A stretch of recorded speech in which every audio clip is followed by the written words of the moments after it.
Qui était donc Louise Michel finalement? Eh bien déjà, je voudrais rappeler que c'était une théoricienne. Et ça, c'est important, parce qu'on oublie toujours que c'était une femme qui pensait, c'était une femme qui écrivait. C'était une militante, c'était une activiste, mais c'est aussi une théoricienne. Et c'est fou comme on oublie que les femmes ont pu être des théoriciennes. On a reconnu Rosa Luxembourg, mais les autres, on ne les cite pas. Or, Louise Michel était une théoricienne. Et une théoricienne de l'anarchie, d'ailleurs, justement. Elle prônait l'anarchisme comme seule action efficace. Elle prônait aussi la violence politique. Louise Michel, c'est ce qu'elle défendait, comme acte de vengeance, comme acte politique. C'était une féministe, ce que l'on tend à oublier, même si MeToo aidant, on a un peu renoué avec les souvenirs féministes de Louise Michel. C'était, mais Émeric en parlera beaucoup plus que moi, une défenseuse des animaux. Et puis c'était une anticapitaliste. Alors je vais vous lire du Louise Michel parce que j'aime bien cette citation. Supposez des Rothschild quelconques, possédant toutes les mines d'or et de diamants de la terre. Mais qu'en ferait-il sans les mineurs?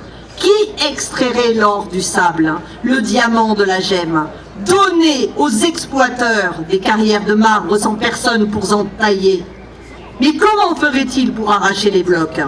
Que ces gens-là sachent, ils sont incapables de tirer parti de rien sans les travailleurs. Mangeront-ils la terre si personne ne la fait produire? Ça, c'est Louise Michel. Il y a une autre question qu'on peut se poser avant de rentrer dans le vif du sujet de la vie de Louise Michel. C'est pourquoi, aujourd'hui, le 31 mai 2022, au cœur d'une campagne électorale, eh bien, nous parlons de Louise Michel et de ses frères et sœurs de combat. Moi, je sais très bien ce qu'on va nous rétorquer, ce qu'on va nous répondre. Vous instrumentalisez le passé. Alors je vais répondre à l'attaque, parce qu'elle est désagréable cette attaque et qu'il faut la désamorcer. Non, nous ne voulons pas instrumentaliser le passé aujourd'hui. Nous voulons chercher dans le passé ce qu'il a d'émancipateur. Et c'est à ça que ça sert aussi de faire de l'histoire. Nous voulons chercher ce qui dans le passé nous permet de lutter dans le présent. Et nous ne voulons pas faire mentir le passé. Tout ce que je vais vous dire de Louise Michel après, eh bien, ça s'appuie sur des sources, ça s'appuie sur des travaux d'historiens et d'historiennes. À la différence de l'instrumentalisation du passé qu'on peut trouver à droite, eh ben, ça s'appuie sur du travail. Et même des fois, ça colle pas parfaitement avec le temps présent. Objectivement, Louise Michel, ça colle pas toujours avec la nouvelle Union populaire écologique et sociale. Déjà et d'une, on l'a dit, Louise Michel, c'était une anarchiste, une grande partie de sa vie. Donc autant vous dire que les élections, c'était vraiment pas son problème. Mais c'est pas grave, on peut quand même parler de Louise Michel dans le cadre d'une élection. Parce que ça a du sens de parler d'elle et de ses frères et de ses sœurs de lutte. Il y a une phrase, vous avez peut-être entendu, qui dit « Un peuple sans passé est un peuple sans avenir ». Alors on l'attribue à plein de personnes, notamment à Aimé Césaire. J'aime bien Aimé Césaire, alors je vais dire qu'on va l'attribuer aujourd'hui à Aimé Césaire. Mais objectivement, il y en a plein qui l'ont dit, cette phrase. Qu'est-ce que ça veut dire? Ça veut dire que si on oublie les luttes du passé, si on oublie les combats du passé et les combattants et les combattantes du passé, si on oublie les victoires, si on oublie les défaites aussi, eh bien on a beaucoup moins de chances de revivre des luttes dans le présent et dans le futur. Et qu'en fait, c'est à ça que ça sert de raconter les luttes. C'est de faire le lien entre les luttes du passé et les luttes du futur. Parce que les combats de Louise Michel, d'Elisabeth Dimitrieff, de Nathalie Lemel, de Eugène Varlin, et je pourrais en citer plein d'autres, qu'est-ce qu'ils nous disent? Ils nous disent que jamais on a accepté des ordres injustes, qu'il y a eu toujours des gens pour se dresser en faveur de la justice sociale et de l'égalité. Et c'est à ça que ça sert d'en faire l'histoire. D'autre part, chaque famille a sa mémoire. Louise Michel, elle est aux gauches, et à toutes les gauches d'ailleurs, unies, comme aujourd'hui, ou désunies. Parce qu'en fait, Louise Michel, on les trouve dans les mémoires socialistes, dans les mémoires communistes, dans les mémoires anarchistes. Donc elle est vraiment parfaite quand la gauche est unie comme figure emblématique. Aussi, rien d'étonnant à ce qu'aujourd'hui son nom soit toujours présent, rien d'étonnant à ce que dans les manifs on la voit sur les murs, le mot de Louise Michel ou le mot de la commune. Rien d'étonnant non plus à ce qu'un bateau destiné au sauvetage des personnes migrantes, le bateau de la capitaine Pia Klemp, porte le nom de Louise Michel. Parce que Louise Michel, c'est le symbole de la lutte pour la liberté, pour l'égalité, pour l'émancipation. Et si vous êtes là aujourd'hui, c'est que vous vous revendiquez aussi de ces luttes. Et donc il y a du sens à parler de Louise Michel. Donc comme l'a dit Bruno, elle était institutrice. Moi je trouvais ça très important de rappeler qu'elle était institutrice, parce qu'il faut toujours aussi rappeler le rôle des instituteurs et des institutrices dans les combats pour l'émancipation. Ils ont toujours été là, et on leur rend rarement hommage. Et c'est important aujourd'hui, où je ne vous apprendrai pas, que l'école publique est attaquée, qu'elle est détruite. Et on voudrait même nous faire croire qu'on peut embaucher des profs avec 30 minutes de dating. Je ne sais pas si vous avez vu ça, c'est complètement dingue. C'est un véritable crachat à la gueule des profs. Eh bien, Louise Michel, c'était une institutrice.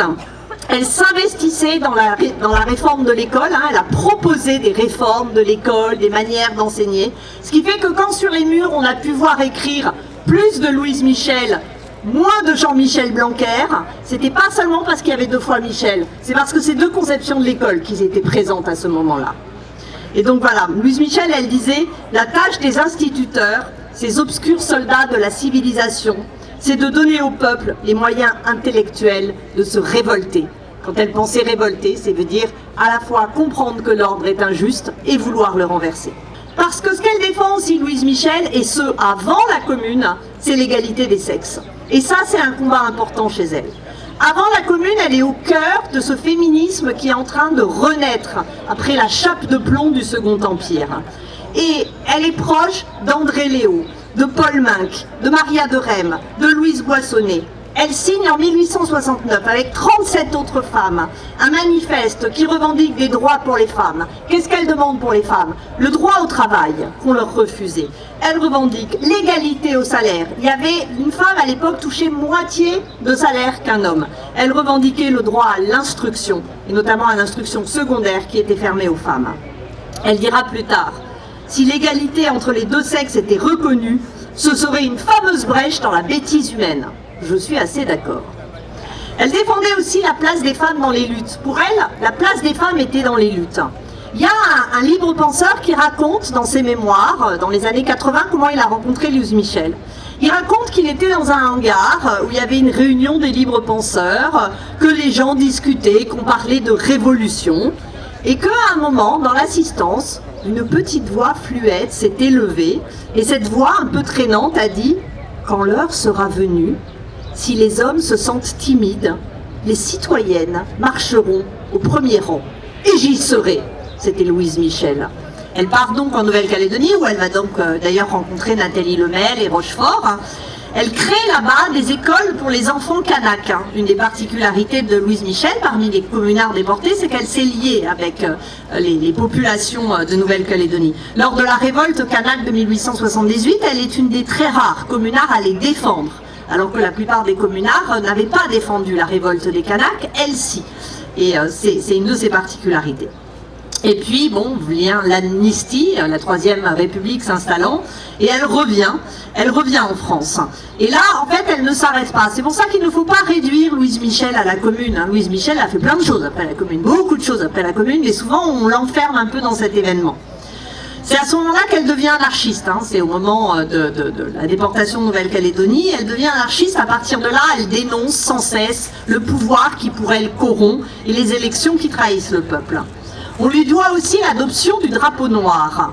C'est en 1882, lors d'une réunion, qu'elle rejette le drapeau rouge. Elle dit « Plus du drapeau rouge, taché du sang de nos soldats », ça veut dire les communards pour elle, « j'arborerai le drapeau noir portant le deuil de nos morts et de nos illusions ».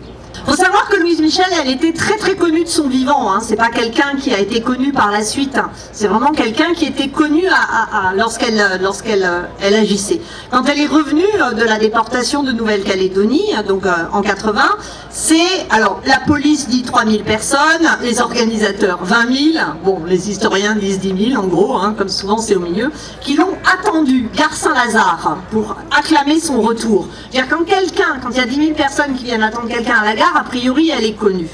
Quand elle est morte, elle a été enterrée, comme elle l'avait demandé, au cimetière de Levallois-Perret. Elle meurt en 1905.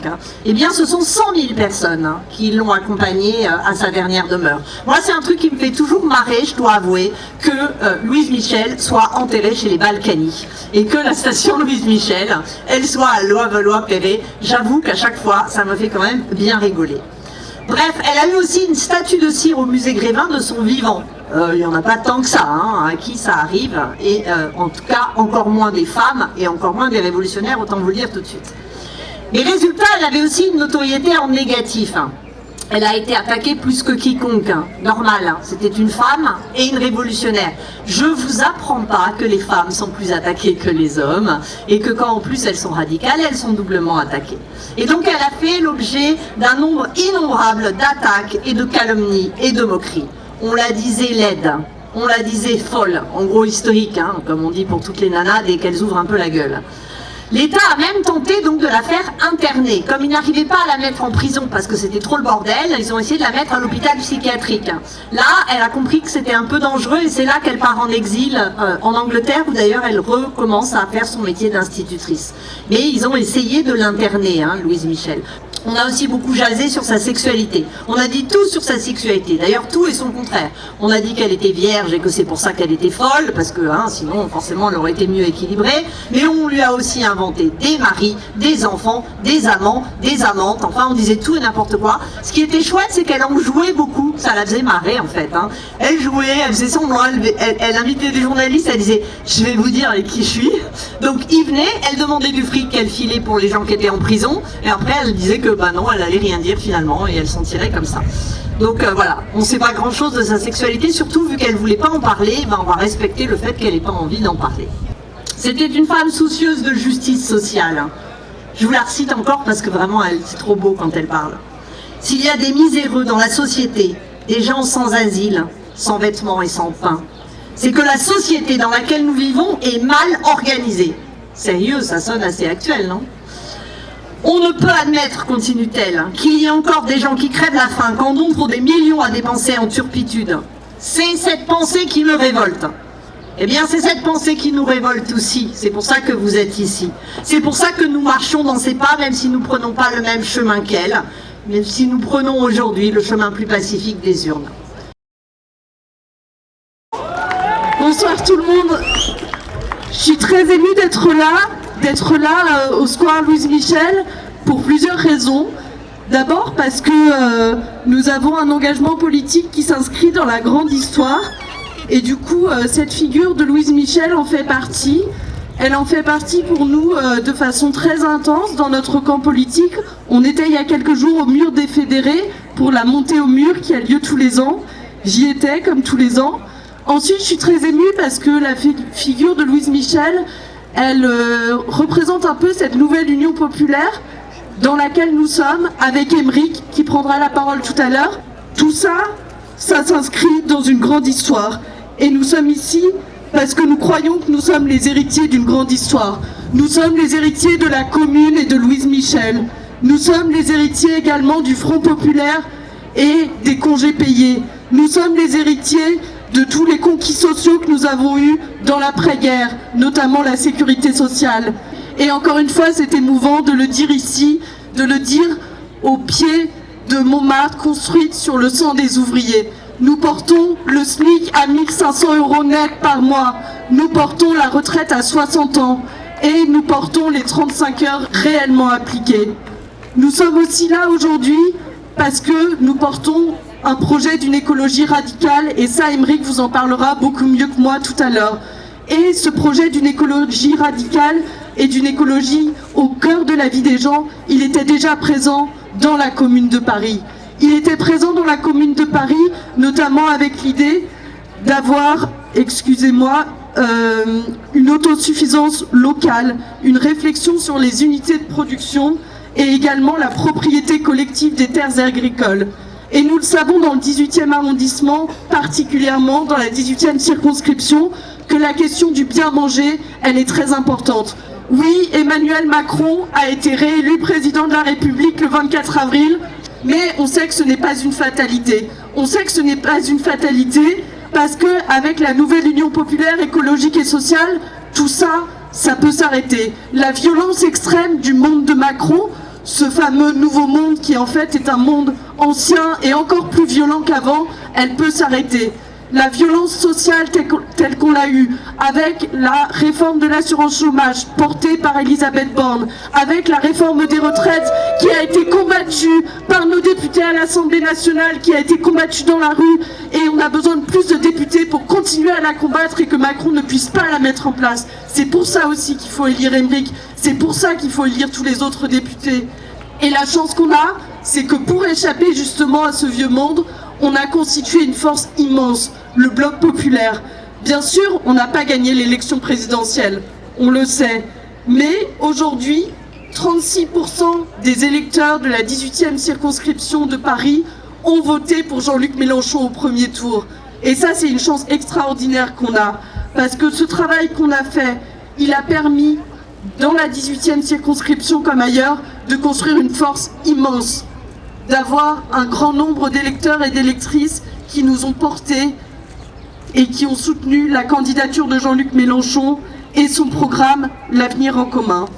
Je voulais remercier toutes les autres forces qui ont permis l'émergence de cette nouvelle Union populaire écologique et sociale. Je vois des camarades de Génération, des camarades d'Écologie Les Verts, des camarades également du NPA qui ne sont pas dans la nouvelle Union populaire écologique et sociale d'un point de vue électoral, mais qui sont évidemment de tout cœur avec nous, qui appellent à voter pour Aymeric Caron, comme pour tous les candidats du 18e arrondissement, Daniel Obono et Léa Balage, justement d'Europe Écologie Les Verts.